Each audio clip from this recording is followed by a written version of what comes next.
नन्ही सी हंसी भोली सी खुशी फूलों सी वो बाहें भूल गए। जब देश ने दी आवाज हमें हम घर की राहें भूल गए।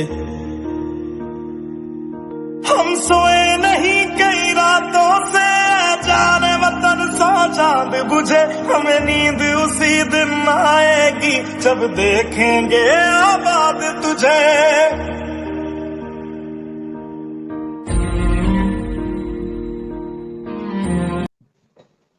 नमस्कार, मैं ऋषिकेश। भारत वार्ता के डिजिटल प्लेटफॉर्म पर हमारे इस खास संवाद कार्यक्रम में आप सभी दर्शकों एवं श्रोताओं का स्वागत, अभिनंदन है। हम अपने इस खास कार्यक्रम के माध्यम से आप सभी को किसी ऐसे शख्सियत से रूबरू कराते हैं जो किसी न किसी रूप में समाज में अपना असर छोड़ रहे होते हैं। आज हमारे साथ बातचीत करने के लिए बेंगलोर से जुड़ चुके हैं बिहार की मिट्टी के लाल, सीनियर आईपीएस अधिकारी और कर्नाटक में एंटी करप्शन ब्यूरो के एडीजी सीमांत कुमार सिंह जी। सर, आपका स्वागत है। नमस्ते। बातचीत के सिलसिले को आगे बढ़ाने से पहले मैं बता दूं कि सीमांत कुमार सिंह बिहार के बांका जिले के रहने वाले हैं। उन्होंने कोरोना काल में बहुत ही अद्भुत और कमाल का काम किया है। यह कहना कहीं से भी अतिशयोक्ति नहीं होगा कि उन्होंने बिहार के एक लाल के रूप में कर्नाटक में कमाल कर दिया है।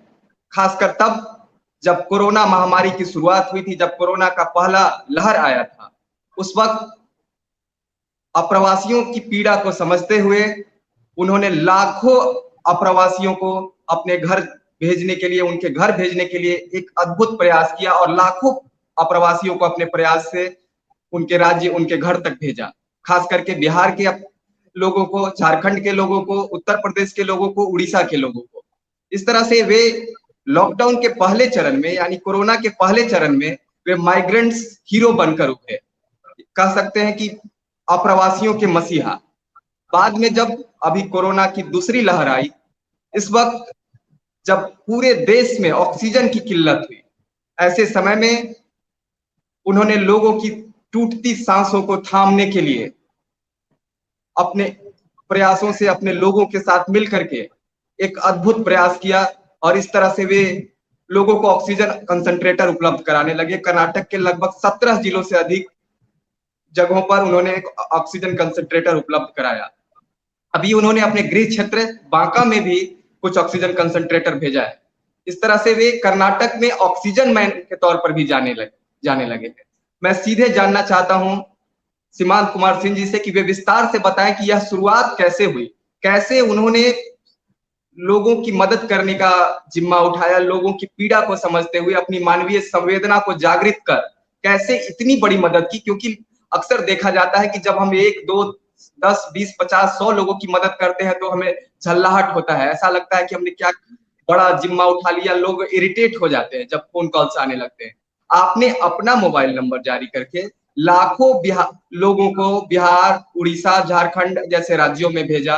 अभी इतनी बड़ी मदद कोरोना के दूसरे लहर में कर रहे हैं। कैसे आप इतना सब कुछ कर पा रहे हैं, सर बताएं। नमस्ते। पहले तो मैं आपको धन्यवाद देता हूं कि आपने एक मुझे प्लेटफॉर्म दिया है लोगों से बातें करने की। इसमें सबसे बड़ी बात यह है कि मैं अकेला कुछ नहीं कर रहा हूं। हमारी एक बहुत बड़ी टीम है जिसमें हमारे पुलिस के ऑफिसर्स और लोअर स्टाफ से मिला के हमारे समाज में विभिन्न तबके के लोग हैं, जो बिजनेसमैन से लेके आईटी इंडस्ट्री वाले, हाउस मेकर्स मतलब हाउस वाइफ्स हैं, सब कोई मिलके हम लोग ये कर रहे हैं।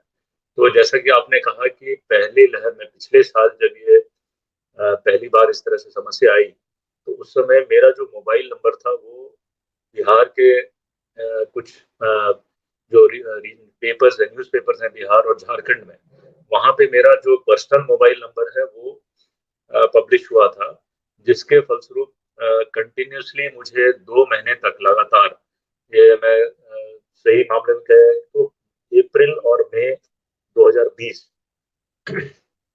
इन दोनों महीनों में मुझे लगातार फोन कॉल्स आते रहे और सारे फोन कॉल्स का मैंने रिकॉर्ड तक रखा हुआ है, क्योंकि डेली बेसिस पे मैं उसको डाउनलोड करके, क्योंकि क्योंकि ये मेरे लिए भी एक यादगारी वाली चीज है कि आखिरकार हमने कैसे इस चीज को किया।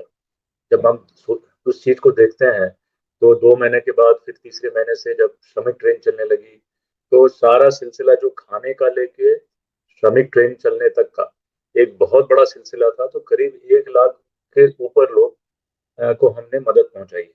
मदद जो है वो 2 तरह से है। ज्यादातर लोगों को खाने की समस्या थी क्योंकि सडनली लॉकडाउन हो गया था। तो इसमें हमने बड़ा एक यूनिक सिस्टम अपनाया था जिसमें कि क्योंकि देखिए हम पुलिस ऑफिसर्स हैं, हमारे पास बिल्कुल एक एक हर तरह की समस्या आती है, जिसके साथ साथ हम ये भी हमें काम करने थी। तो हमने डिसीजन लिया कि ड्राई रेशन देंगे, यानी कि जो आप खुद बना लीजिए घर पे, मगर हम खाना बना कर नहीं देंगे क्योंकि खाना बनाने का एक बहुत ही अलग ही सिस्टम हो जाता है। तो उसमें हमने ड्राई राशन का हमने सिलसिला जारी किया। और एक बहुत बड़ी अच्छी चीज इसमें है कि किसी भी तरह का इसमें डोनेशन, कोई पैसा का लेन देन नहीं हमने इसमें रखा। जो भी अगर आदमी हमारे साथ जुड़ता जा रहा था, क्योंकि सोशल मीडिया में, पेपर में लोग ये सब देख रहे थे कि हो रहा है, तो बहुत सारे लोग मेरे साथ जुड़ने लगे। हर आदमी को मैं यही बोलता था कि देखिए मेरा एक बैकअप टीम था, मैंने एक आईटी टीम रेडी किया हुआ था, उसको आप उससे बात संपर्क कीजिए। मेरे मेरे मुझे फोन आता था दोनों तरफ से, लोगों को जिसको जरूरत है और जो लोग मुझे हेल्प भी करना चाह रहे थे। तो जरूरत वाले का तो 99% उन्हीं का फोन आता था कि मुझे खाना चाहिए। तो ऐसे करते करते हमने बैंगलोर में देना शुरू किया, पूरे कर्नाटक में देना शुरू किया। मजे की बात थी कि जब ये फोन नंबर आया, इधर उधर पेपर्स में छपने लगा, या कुछ लोग अपने दोस्तों को, संबंधियों को देते थे नंबर, तो डाउन द लाइन उनको ये नहीं पता था कि एक सीनियर ऑफिसर का नंबर है ये, उनको लगता था कि हेल्पलाइन नंबर है।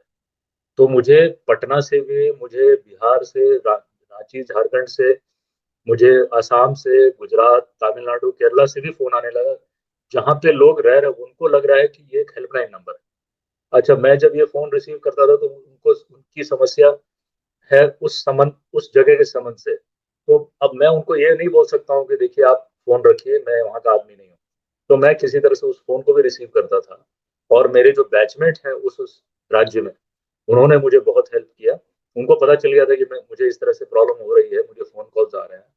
तो मैं बैचमेट के थ्रू वहां पर उनको सामान, जो भी उनको, जैसे बहुत छोटी सी एक बता रहे हैं कि एक बिहार के गांव में एक लेडी ने मुझे फोन किया कि उसको उसकी गैस सिलेंडर उसके घर पर खत्म हो गई। तो वो, उसको पता ही नहीं कि मैं बैंगलोर में बैठा हूँ। तो मैं भी उसको कुछ नहीं बोला, बट मैंने वहाँ के कंसर्न डीएम साहब से बात की, और वो डीएम साहब भी बहुत ही तुरंत उन्होंने रिएक्ट किया। आधे घंटे के अंदर उस महिला के घर में गैस सिलेंडर पहुंचाया। तो इस तरह से छोटे से लेके बड़े तक का हमने किया। खाने का बहुत ही ज्यादा किया है, और जो कि हमारे जो टीम है, जो हम बाद में हमने एनालिसिस किया, वो करीब 6 करोड़ से ऊपर का राशि, 6 करोड़ राशि के ऊपर का सामान हमने डिस्ट्रीब्यूट किया। हर तरह के लोगों को, जिसने भी मांगा उसको हमने ना नहीं किया। और ये बहुत सिंपल मैकेनिज्म था। जो भी डोनेशन देना चाहता था वो राशन के तौर पे देता था। हमने एक मॉडल किट रेडी किया हुआ था। मॉडल किट यानी कि जो 15 दिन 20 दिन सामान चल सकता है घर के लिए खाना बनाने का। तो जिसकी भी जो क्षमता थी, कोई बात 5,000 का डोनेशन दे रहा है, कोई 10,000 का दे रहा है, वो उस डोनेशन को दुकान में ऑनलाइन पेमेंट करता था। और दुकान में कुछ 10-12 दुकान हमारे शहर में हमने डिजिग्नेट कर दी जहाँ पे हमारे पास मॉडल किट बनी हुई थी। तो वहाँ वो रेडी हो जाती थी। रेडी होने के बाद हमारे पास जो पीसीआर वैन्स है, उस एरिया के पीसीआर वैन से हम लोग उठवा लेते थे। कहीं कहीं कहीं पे हमारे जो डोनर्स है वो खुद कहीं से राशन का हमारा मॉडल किट के हिसाब से रेडी करके देते थे। बहुत ज्यादा संख्या में होती थी तो ट्रक भेजना पड़ता था। एक एक बार तो एक जगह से हमें एक कंटेनर ट्रक भेजना पड़ा, इतना सामान हमें मिल गया था। तो इस तरह से लोग बहुत खुल के सामने आए हेल्प करने के लिए, और मैंने अपने पुलिस सिस्टम को उसको यूज किया डिस्ट्रीब्यूट करने के लिए। ये बात रही पिछले साल की। अब इस साल जो है, इस साल क्या हुआ कि जो लोग मुझे पिछले साल हेल्प किए थे वो सब मुझे फिर संपर्क करने लगे कि देखिए सर कुछ करना चाहिए, समस्या बहुत गंभीर हो गई है। तो इस बार समस्या में एक थोड़ी सी बदलाव थी कि इस बार महामारी बहुत ही जोर से फैली हुई है, और बीमारी बहुत जोर से फैली हुई है, जिसमें कि हम और आप एक लेमैन के जो जर्नलिस्ट हम इस मतलब एक जनरल स्ट्रीम में जो भी है वो कुछ नहीं कर सकते। ये मेडिकल क्षेत्र का ये मामला है, तो हमने डिसाइड किया कि मेडिकल से संबंधित कुछ है उसको हम हाथ लगाते हैं। तो उसमें ये ऑक्सीजन कंसंट्रेटर की बात आई, क्योंकि जब हमने इस काम को शुरू किया एग्जैक्टली मुझे पता है ये मई के पहले हफ्ते यानी 2 या 3 तारीख को हमने शुरू किया था इसको। इंटरनेशनल मार्केट में, नेशनल मार्केट में भी कंसंट्रेटर्स मिल ही नहीं रही थी। तो हमारे ग्रुप में जो हमारी ग्रुप है, हमने उस ग्रुप का नाम दिया ग्रुप O2 करके, और उसमें सेम वही लोग हैं जो पिछले बार हेल्प किए थे। 1-2 बार पेपर में आने के बाद और लोग जुट गए।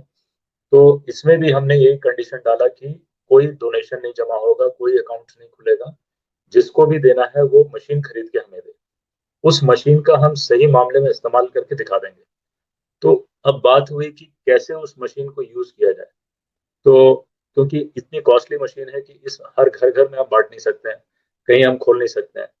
तो हमने ये डिसीजन लिया, बहुत सारे जूम मीटिंग्स, वर्चुअल मीटिंग्स हम कर करके डिसीजन हमारे ग्रुप ने लिया कि जो भी दानी हमें ये देगा मशीन, मैं अपने स्टूडेंट मेरे जरिए मतलब कि पुलिस के थ्रू उसको डिस्ट्रीब्यूट किया जाएगा।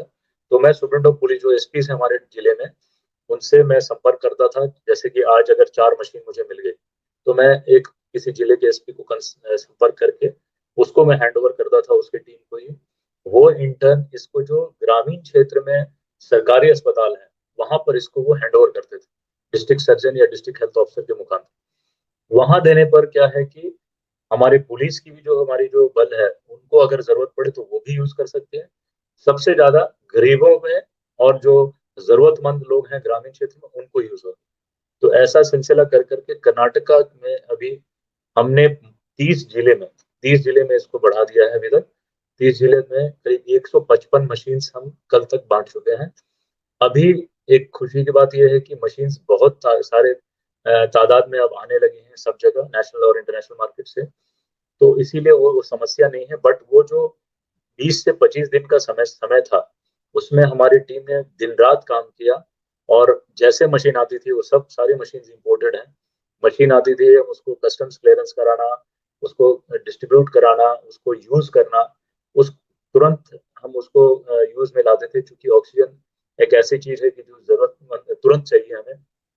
तो बिना समय बर्बाद किए उसको जल्दी से जल्दी उस जगह तक, यहाँ से कुछ 500 किलोमीटर दूर जगह है, कोई 600 किलोमीटर है, कोई जंगल का प्रदेश, जैसे हमारे एंटी नक्सलाइट फोर्स हैं वो उनके कैंप्स जहाँ पर हैं, तो हमने स्ट्रिक्टली कहा था कि कैंप में या हेडक्वार्टर, पुलिस हेडक्वार्टर में हम नहीं रखेंगे, नजदीकी जो अस्पताल है वहां रखेंगे। वहां पर यूज भी होगा और हमारे पुलिस को भी जरूरत पड़ी तो वो भी यूज करेगी। तो इससे क्या हुआ, हमारे पुलिस को भी एक बल, क्योंकि क्या है कि हमारे मैंने अपने डीजी साहब से बात किया कि इसको पुलिस के थ्रू करने के लिए कैसे करना चाहिए। तो डीजी साहब से डिस्कशन के बाद, क्योंकि मुझे पुलिस का सिस्टम यूज करना था, अब मैं अकेला एक एडीजी हूँ, मैं एंटी करप्शन का हेड हूँ, मेरे अंडर सारे एसपीज नहीं है, तो मुझे अपने सीनियर अधिकारी से सलाह मशवरा करके कि पुलिस सेटअप को यूज करते हुए आम जनता को इसकी सहूलियत मिले। तो ये बहुत ही अच्छा सिस्टम हो गया, लोग बहुत इससे उनको काफी फायदा हुआ है। और अगर हमारा ये मोटो था कि एक भी अगर जान हम बचा सकें तो हमारा ये मिशन सक्सेस होगा। तो मेरे ख्याल से ये 20-25 दिन में जो हमने रात दिन करके मशीन्स बांटे हैं, ये मतलब हमारी ग्रुप की तरफ से जो हुआ है काम, ये बहुत ही सराहनीय है। जी बिल्कुल, आपने सही कहा कि मैंने अकेला कुछ भी नहीं किया है, पूरा का पूरा टीम वर्क था। सही कहा गया है, मैं अकेला ही चला था जानिबे मंजिल की ओर, लोग जुड़ते गए और कारवां बनता चला गया। कोई ना कोई एक इनिशिएट करने वाला होता है, कोई ना कोई एक पहल करने वाला होता है, उसके बाद लोग जुड़ जाते हैं। लेकिन मौजूदा समय में एक सवाल है कि एक ऐसे वक्त में जब अधिकतर जगहों पर अपवाद को छोड़ करके अधिकतर जिम्मेदार लोग अपनी जिम्मेदारियों से भाग जाते हैं, लोग फोन कॉल्स नहीं उठाते हैं। अक्सर देखा गया कि जितने भी हेल्पलाइन नंबर जारी किए गए थे वे भी काम करना बंद कर दिए थे। तो आप अपने माध्यम से क्या संदेश देना चाहेंगे ताकि अन्य अधिकारियों को भी या खास करके जो नए लोग आ रहे हैं पुलिस सेवा में, सिविल सेवा में, उन्हें प्रेरणा मिले? देखिए, इसमें ये मैं कहना चाहूंगा कि जो मैंने किया वो एक प्रयास थी, और उस प्रयास में जरूर हम लोग मेहनत किए हैं, और हमें खुशी हो रही है कि हाँ हमारी मेहनत जरूर इसमें मेहनत में हमें सफलता मिली। बट ये हम ये नहीं कह सकते हैं कि सरकार की तरफ से या एडमिनिस्ट्रेशन की तरफ से कुछ नहीं हो रहा है। सरकार बहुत काम कर रही है, एडमिनिस्ट्रेशन की तरफ से बहुत काम हो रहा है, बट हमारे एक दायित्व बनता है, अगर हमारे पास पावर है और हम कर सकते हैं इस पावर को पॉजिटिव वे में यूज, तो जरूर करना चाहिए। तो मेरा जरूर मानना है कि इस तरह से स्टोरीज अगर निकले और लोगों को पता चले तो जरूर करेंगे लोग।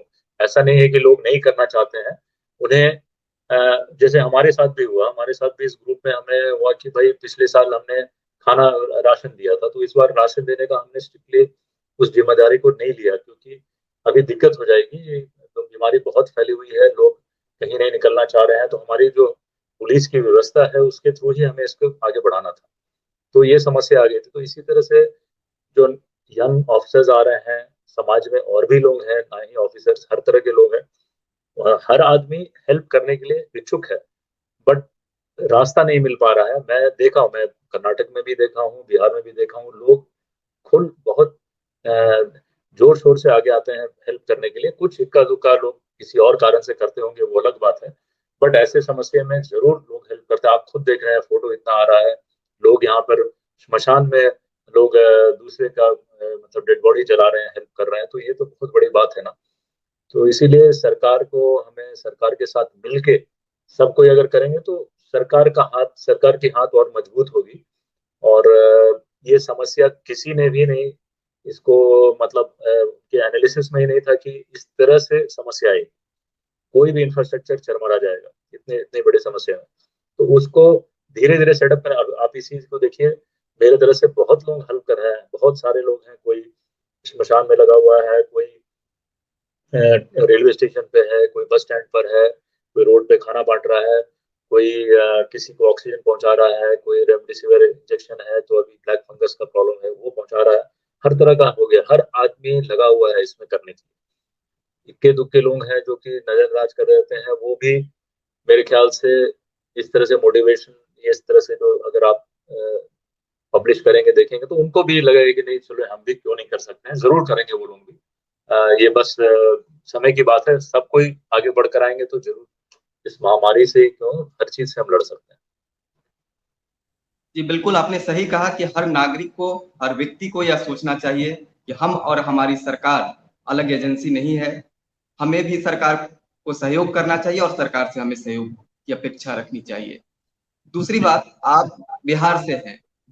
बिहार एक ऐसा राज्य जिसे आईएएस आईपीएस का प्रोडक्शन हाउस माना जाता है।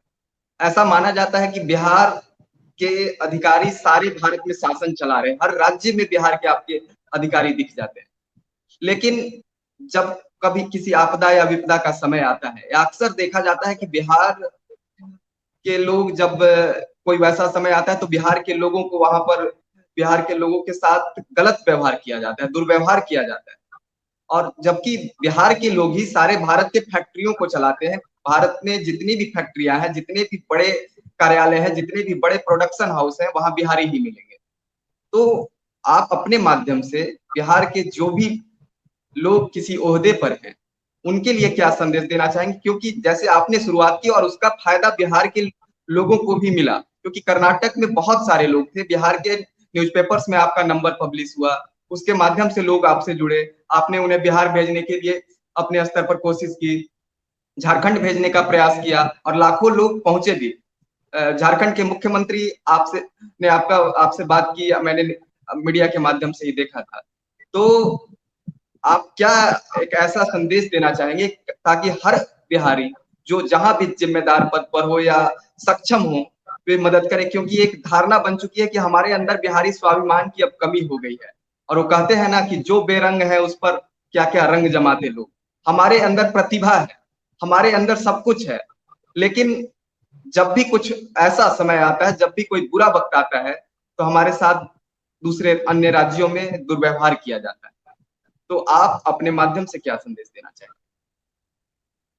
नहीं नहीं, अगर देखिए, मैं इंडियन पुलिस सर्विस का ऑफिसर हूँ। इस पेशे में आने के बाद, इसके बाद मैं पूरे भारत का एक ऑफिसर हूँ। मैं किसी एक प्रांत का ऑफिसर नहीं रह जाता हूँ। हाँ जरूर, मेरी मिट्टी है, बिहार का मैं रहने वाला हूँ, और जरूर मैं, मेरी लगाव है बिहार से। और बहुत सारे, जैसे आपने कहा, बहुत सारे ऑफिसर्स हैं बिहार के, और हर ऑफिसर अपने क्षेत्र में बहुत सारे काम कर रहे हैं। मुझे बहुत पता है, हमारे सब बैचमेट्स हैं, हमारे सीनियर्स हैं, जूनियर्स हैं, हर आदमी कर रहा है। अब ये किसी कारण से लोग हर जगह काम कर रहे हैं, बिहार के लोग, चाहे वो छोटे स्तर पे हो, बड़े स्तर पर हो, चाहे कंपनी में काम कर रहे हैं, चाहे वर्कर हो, चाहे फैक्ट्री के ओनर हो, वो भी बिहारी हैं। तो बिहार की एक एक विशेषता है कि बिहार के लोग कहीं भी जाते हैं तो किसी भी क्षेत्र में वो आगे बढ़ जाते हैं। वो मेहनत करते हैं, मेहनती लोग होते हैं। तो आपको देखिए, ऐसा है कि ऐसे समय में हर आदमी को एक दूसरे को साथ देना चाहिए, उसमें कोई बिहारी हो, कोई बंगाली हो। मैं आपको बहुत इंटरेस्टिंग एक बात बता रहा हूँ। जब मैं पिछले साल हेल्प कर रहा था तो एक जगह, एक कैंप में करीब 140 लोग थे। तो जब ये ट्रेन के सिलसिला शुरू हुआ तो सब हर आदमी मुझे, सर मुझे पहले भेज दीजिए, पहले भेज दीजिए, क्योंकि सबके पास मेरा नंबर था। तो मैं एक तरह का एक चार्ट बना दिया था कि किसको पहले पहले निकालना है। उस चार्ट के अनुसार उस जगह पे जो 140 लोग थे उनको निकाला गया, वो बिहार जाना था उनको। अब उसमें अगले दिन मुझे उसी जगह से एक और फोन कॉल आया। तो मैं उसको बोला भी कि तुम कैसे छूट गए, तुम्हारे यहाँ का तो चला गया है सब कोई। क्योंकि मुझे एक एक का हिसाब पता, 2 महीने से मैं एक तरह से मैं उनका परिवार का सदस्य हो गया था। मुझे एक एक का पता था, कौन कहाँ रह रहा है, किसको क्या प्रॉब्लम है, जबकि इनकी संख्या हजारों लाखों में थी। तो ये आदमी, ये बंगाल का आदमी था। बोला सर कि मैं बंगाली हूँ, मैं आपके बिहार वालों के साथ रह रहा था 2 महीने से, सर आप उनको भेज दिए, मैं छूट गया। तो इस तरह से भावना तो होता क्या है कि देखिए, हम सबको देख रहे हैं, सबको एक नजर से देख रहे हैं। मैं ये नहीं देख रहा हूँ कि आप बिहारी हो बंगाल। तो मैं इंश्योर किया, बंगाल की ट्रेन स्टार्ट नहीं हुई थी उस समय तक, साइक्लोन आ गया था, कुछ प्रॉब्लम था उस समय। तो बंगाल की ट्रेन शुरू होने के पहले टाइम में मैं जो कंसर्न बंगाल का जो यहाँ से नोडल ऑफिसर था, उसको मैं इंश्योर किया कि ये आदमी जरूर बंगाल की ट्रेन में बैठे। तो इस तरह से हम सब मिल के करते हैं। कभी कभी इक्का दुक्का प्रॉब्लम हो जाता है। देखिए क्या है कि अभी महामारी चल रही है, तो हर आदमी को हॉस्पिटल में जाना है, हर आदमी को दवाई चाहिए, हर आदमी को ऑक्सीजन चाहिए। तो उसमें मारा मारी हो जाता है, आगे पीछे हो जाता है। होना नहीं चाहिए वैसे। और हमारे हमारी दायित्व बनती है, और खासकर हम सीनियर ऑफिसर्स हैं, कि हाँ, ऐसा कभी भी भावना नहीं होना चाहिए कि इसको ज्यादा करें, उसको कम करें, सब हमारे लिए एक है। और जहाँ तक रही बात, बिहार के लोग जो हैं बहुत ही अच्छा कर रहे हैं सब जगह। चाहे वो कर्नाटक का ही आप एग्जाम्पल ले लीजिए, कर्नाटक में एक से एक लोग अलग अलग ओहदे में हैं, अलग अलग प्रोफेशन में हैं, बड़ी बड़ी कंपनियां के मालिक हैं वो, बड़े बड़े कंपनियां में काम कर रहे हैं, वर्कर्स भी हैं। तो ये देख के बड़ा अच्छा लगता है कि आप बाहर से आके यहाँ पे भी एडजस्ट करके रह रहे हैं। क्योंकि हमें हर जगह, इसीलिए मैंने माइग्रेंट वर्कर ये नाम ही नहीं रखा, मैं गेस्ट वर्कर्स बोलता। माइग्रेंट तो फिर मैं भी माइग्रेंट हो गया यहाँ पे। तो इस तरह से भावना नहीं रखना चाहिए। आदमी को भावना रहना चाहिए, भारत देश एक है, और हम जहां भी रहें, चाहे हम जैसे हम भारतीय पहले हैं, फिर बाद में बिहारी। एक सवाल है सर कि इस पूरे 1 साल का लगभग सफर, 1 साल से अधिक समय हो गए, कोरोना काल में आप लोगों की मदद कर रहे हैं। इस दौर में कोई एक ऐसा पल जो बेहद मार्मिक हो, जिसने आपके दिल को एकदम से झकझोर कर रख दिया हो, जिससे आपको लोगों की मदद करने के लिए सबसे ज्यादा मोटिवेट किया हो उस पल ने? कोई ऐसा पल हो तो आप हमारे दर्शकों के लिए बताएं। नहीं, देखिए ऐसा है कि जब मैं इसमें हेल्प करने के लिए, जब मैं उतरा इसमें, तो इतने बड़े पैमाने पे मुझे करना पड़ेगा, इतना ज्यादा होगा, ये मैं कभी समझा नहीं, इस चीज को मैं सोचा ही नहीं था। तो करते करते करते करते ये एक सिलसिला बन गया, और वो सिस्टम भी परफेक्ट होता गया। क्योंकि ऐसा है कि कोई, मैं किसी एक डिपार्टमेंट का उससे कोई हेड नहीं था कि हाँ भाई, इसी ये मैं डिजास्टर मैनेजमेंट का हेड हूँ, या रिहेबिलिटेशन या इसका। मैं एक अलग डिपार्टमेंट में था। मैं अपने शौक से, मैं अपने पसंद से मैं इस काम को कर रहा था। तो काम करते करते मुझे ऐसे ऐसे फोन कॉल्स आते थे कि जिसको मैं, मतलब हर हर एक मिले नया नया लर्निंग एक्सपीरियंस। जैसे मैं एग्जांपल बताता हूँ कि जब अमूमन खाने का समय होता है, चाहे वो लंच का या डिनर का, उसी समय फोन कॉल आएगा, जानबूझ के उसे।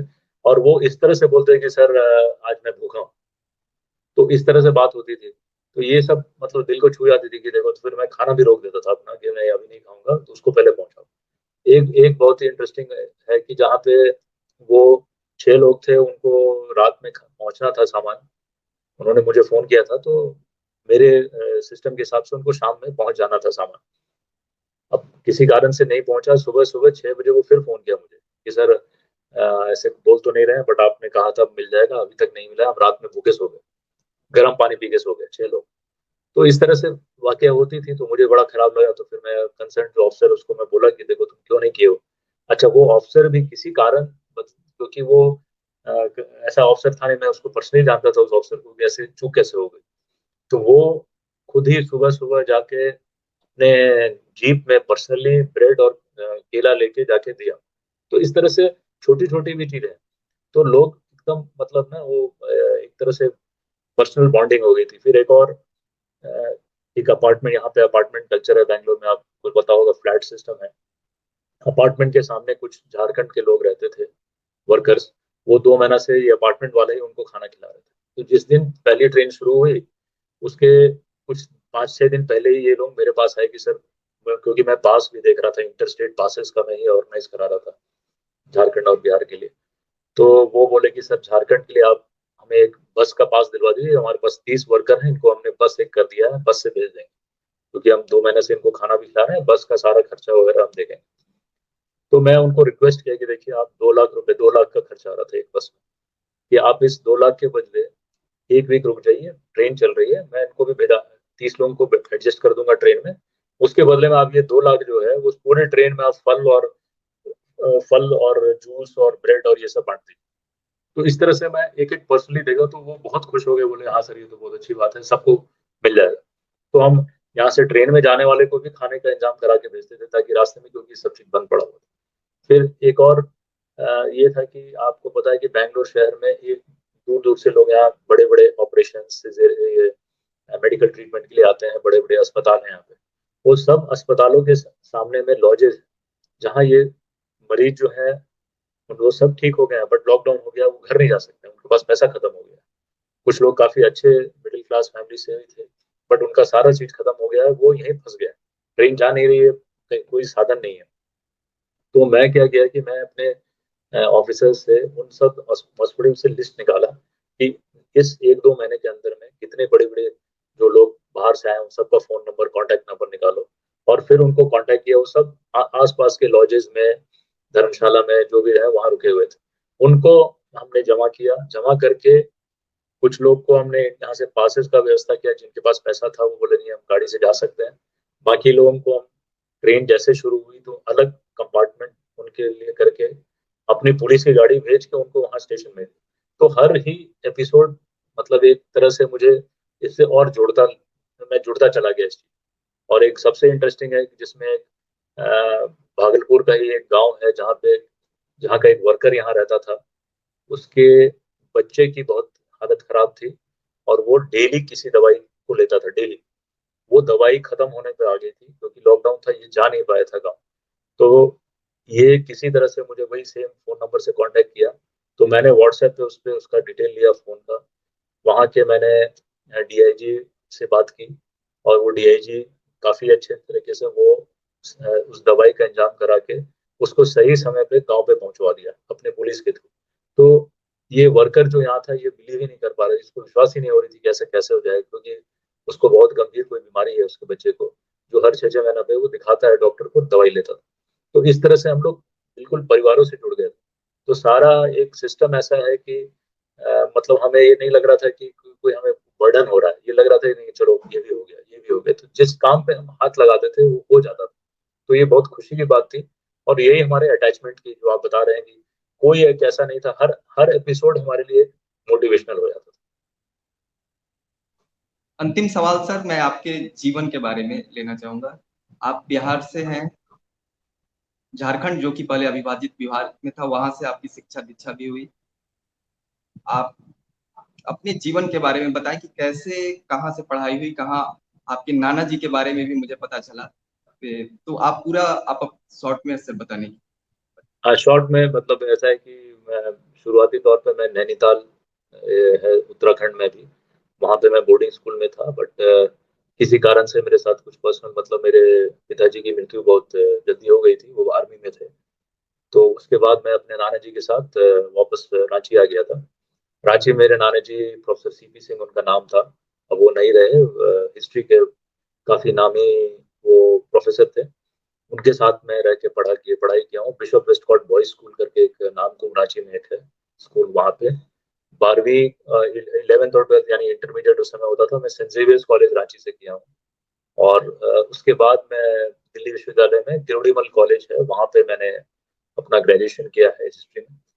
और पोस्ट ग्रेजुएशन के लिए मैंने एफिलिएशन सेंट स्टीफेंस कॉलेज से लिया था, इसलिए कि मैं मतलब ग्रेजुएशन के बाद पढ़ाई तो विश्वविद्यालय में हो रही थी, और मैं एमफिल करते करते मैं इसमें निकाल लिया था। पहली अपॉइंटमेंट मेरी जो है वो रैंक मेरा थोड़ा नीचे था, तो मुझे CBI central bureau of investigation का मुझे डीवाईएसपी का पोस्ट मिला था। मैं ट्रेनिंग के टाइम ही मैं फिर आईपीएस में भी सेलेक्ट हो गया और मुझे कर्नाटका कैडर मिला है, और मैं करीब ऑलमोस्ट ये 25वां साल है मेरा ये सर्विस का, और मैं कर्नाटका कैडर में विभिन्न जिलों में काम करता हुआ यहाँ पे हूँ। बहुत धन्यवाद सर, आपने बहुत ही धैर्यपूर्वक और विस्तार से सारी बातों को बताया। मैं आपका एक बार फिर से अभिनंदन करता हूं, आपके जज्बे को सलाम करता हूं कि जिस तरह से आपने कोरोना काल में लोगों की मदद की है, खास करके प्रवासियों की मदद, अप्रवासियों की मदद की, और अभी कोरोना के दूसरे काल में लोगों की टूटती सांसों को थामने के लिए ऑक्सीजन कंसंट्रेटर उपलब्ध कराने की मुहिम छेड़ी है। आशा करता हूं कि आपकी इस कार्यों की प्रेरणा से दूसरे राज्यों में भी लोगों को प्रेरणा मिलेगी। धन्यवाद। नमस्ते।